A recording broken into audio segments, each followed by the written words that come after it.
Carolyn Logue with the Puyallup Sumner Chamber of Commerce, and sitting with me is Michelle Chatterton, who is running for the State House of Representatives, Position 2 in District 25. Thanks for coming today. Yeah, thanks for having me. Well, we're going to start right into the question. So what do you think is the most important issue in your race? I think there's probably three things that are really important in the 25th Legislative District. The first one is to fully fund K-12 education, which is preventing us from doing a lot of other great things in the region. It's causing us to have $100,000 a day in fines because we haven't fully responded to the McCleary decision that the Washington State Supreme Court gave us. So that's the first big issue. The second big issue is transportation. I work up north. I commute every single day. I understand the gridlock. I'm sure people, if you drive on Pioneer or 161 or 167 River Road, you understand that we are in a dire position and we need to do something about our infrastructure to help us get moving again. And then the third thing is we really need to focus on creating a mental health system that is first class and worthy of the citizens of Washington. As a Puyallup resident, I live downtown. I see the homelessness that is been rampant the last few years, and we need to do something to provide resources to the most vulnerable in our community. Okay. How specifically would you support the business community in the legislature? Well, the first thing I would like to do is reform our B&O tax. So it was created in 1934, which was a long time ago, almost a decade. You know, it taxes revenue, not profit. So it's outdated, it doesn't work for our small businesses, and I understand how taxed they are, and we need to do something to revamp that and make it more equitable for them. Okay.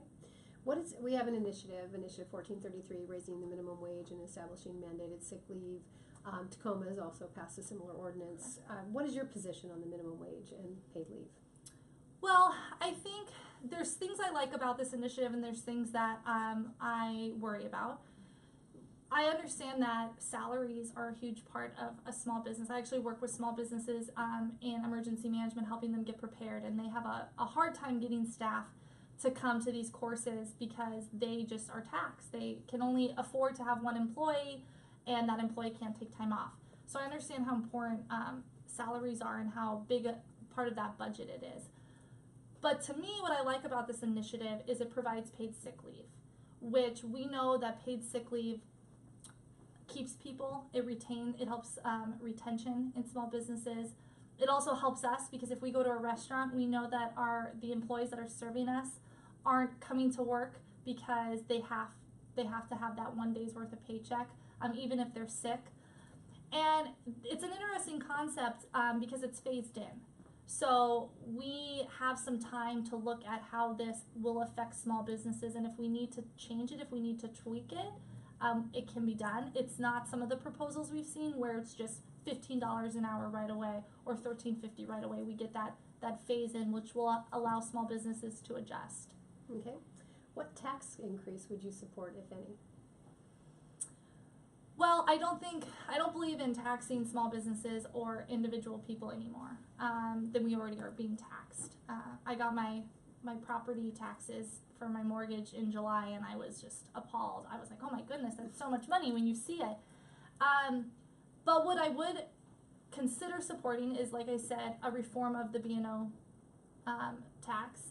I think that there are some sales tax exemptions that we currently have for like bottled water, where we don't have to pay sales tax on bottled water, and in an environment and a community that relies heavily on sales tax, that's an interesting concept to look at. I would look at potentially a capital gains tax. Now, I'm not saying that would be something that would work, but it's something that we need to look at, and that would affect less than 1% of the population of Washington if we passed that capital gains tax.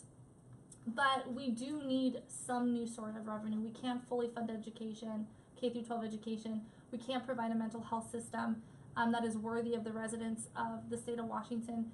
We can't fund some of these new infrastructure projects that we're going to need. I-5 is 15 years past due for being up to date. So there are a lot of things that we have to do, and we know we just can't do it with this regressive sales tax system that we've put in place that relies way too heavily on individuals like you and I.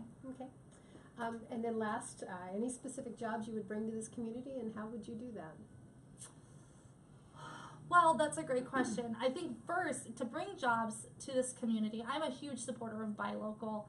I live downtown, so I can actually walk to get my groceries. I can walk to buy my dog's food.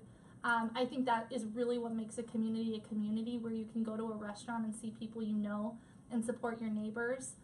But to bring jobs into Puyallup, I think we need to have better transportation systems.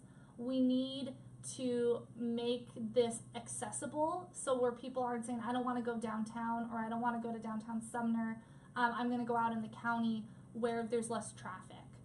And so I think that we need to work on our infrastructure. I think we need to bring in some more affordable housing into this area, so that seniors who are currently living in homes can transition into some more accessible housing, and young families can move in. And I think when we really build the community and the amenities, parks, trails, that brings people, and with people brings jobs and the urge for new resources. Okay, thank you very much. Thank We you. appreciate you coming. Thanks for having me.